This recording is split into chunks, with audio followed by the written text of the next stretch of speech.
ស្នេហាសុភាពបុរសខ្សែទី36 Camry នាំសង្សារនាងដើរលេងពេញមួយប្រទេសខ្មែរហើយក៏ស្រាប់តែហៅខ្ញុំទៅកោះកុងជាមួយនាង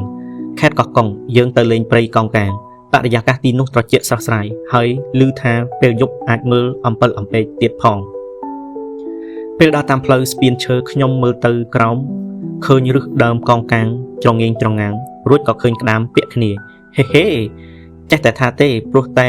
មិនដែលដឹងថាក្តាមបន្តពូជយ៉ាងម៉េចបន្ទាប់មកពួកយើងក៏ជិះទូកក្នុងដៃសមុទ្រកាត់ព្រៃកោងកាងចូលទៅក្នុងសមុទ្រតែខ្ញុំមិនដឹងថាយើងទៅណាទេទើបសួរ Camry យើងកំពុងទៅណានឹងហេមិនក៏មិនចាំពេលត្រឡប់ទៅវិញចាំសួរតែម្ដងទៅគួរឲ្យខ្នាញ់ចរិតបែបនេះណាប៉ុនខាងឆ្លើយឲ្យគេលេងនិយាយតពេលនោះសូម្បីតែសង្សារនាងក៏សើចចំអកឲ្យខ្ញុំដែរគេចេះស្ដាប់ខ្មែរដែរទេដឹងនិយាយអីចឹងតើគេចេះស្ដាប់ខ្មែរដែរនាងសើចហើយតបថាចេះល្មមនឹងស្ដាប់ដឹងថាគេនិយាយដើមគាត់ដែរខ្ញុំបើកភ្នែកធំមើលទៅសង្សារនាងឈ្មោះស្អីទេផ្លិចទៅហើយស្រាប់តែគេនិយាយខ្មែរដាក់ខ្ញុំមិនចេះភាសាខ្មែរទេយ៉ាប់ចុះលោកកំពុងនិយាយភាសាអីហ្នឹងខ្ញុំសើចហួសចិត្តគិតស្មានថាគេចេះតែប៉ុន្មានម៉ាត់ដើម្បីរាក់ទាក់ទេពូកែណាស់ Camry រកបានសង្សារកូរ៉េចេះខ្មែរទៀតមិនយូរប៉ុន្មានទូកក៏ទៅដល់ឆ្នេរកោះមួយហើយ Camry ក៏ប្រាប់ថានេះជាដំណើរកម្សាន្តរបស់គ្រួសារខ្ញុំក៏ជាអ្វីទៀតលោកមើលទៅខាងនោះទៅ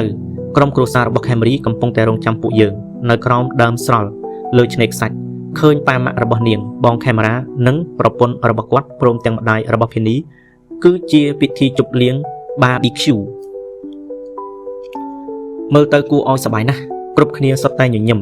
តែរំពេចនោះមេឃស្រាប់តែធ្លាក់ភ្លៀងហើយម្នាក់ក៏ដឹកដៃគ្នារត់ទៅជ្រោកភ្លៀងខ្ញុំក៏រត់ទៅរកម្ដាយរបស់ភានីព្រោះឃើញគាត់នៅតែឯងដឹងអីស្រាប់តែមានមនុស្សរត់មកដែរខ្ញុំឧទានឡើងដោយនឹកស្មានមិនដល់ភានីតោះទៅទឹកភ្លៀងអស់ហើយ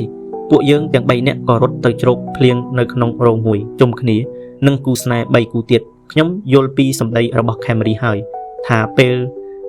នេះជាដំណើរកំសាន្តគ្រួសារក៏ជាវគ្គបញ្ចប់នៃសាច់រឿងរបស់ខ្ញុំសម្លឹងមើលមុខភានីស្ទើរមិនហ៊ានព្រិចភ្នែកព្រោះខ្លាចនាងបាត់ម្ដងទៀតភានីខ្លាចជានារីសក់វែងវិញហើយខ្ញុំសួរនាងថាភានីបាត់ទៅណាប៉ុន្មានឆ្នាំនេះនាងធ្វើមុខគិតដូចខំរកនឹកណាស់អីចឹងទើបដាច់ចិត្តហាមាត់មិនទៅណាឆ្ងាយផងនៅតែក្នុងស្រុកខ្មែរប៉ុន្តែមិនក៏មិនដែលតាក់ទងមកបង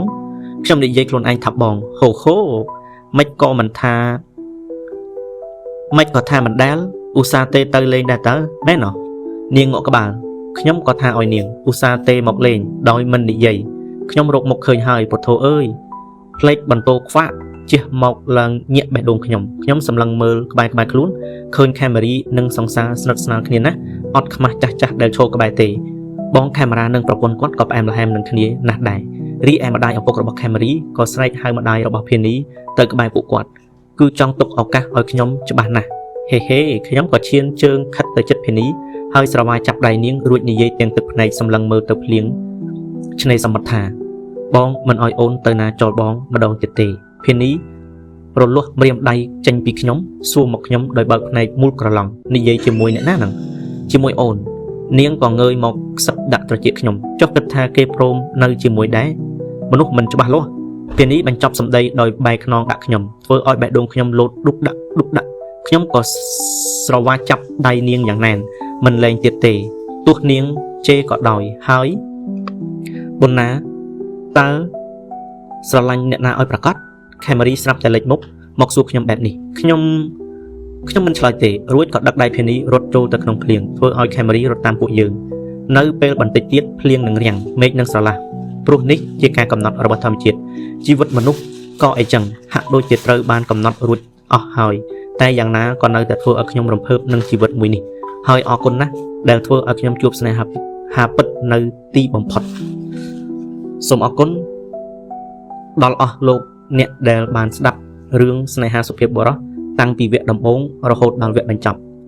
ខ្ញុំបាទសូមជូនពរឲ្យអស់លោកអ្នកស្ដាប់ទាំងអស់មានសុខភាពល្អរកស៊ីទទួលទានមានបានធ្វើដំណើរទៅណាមកណាជួបតែសុខសុវត្ថិភាពតរៀងទៅ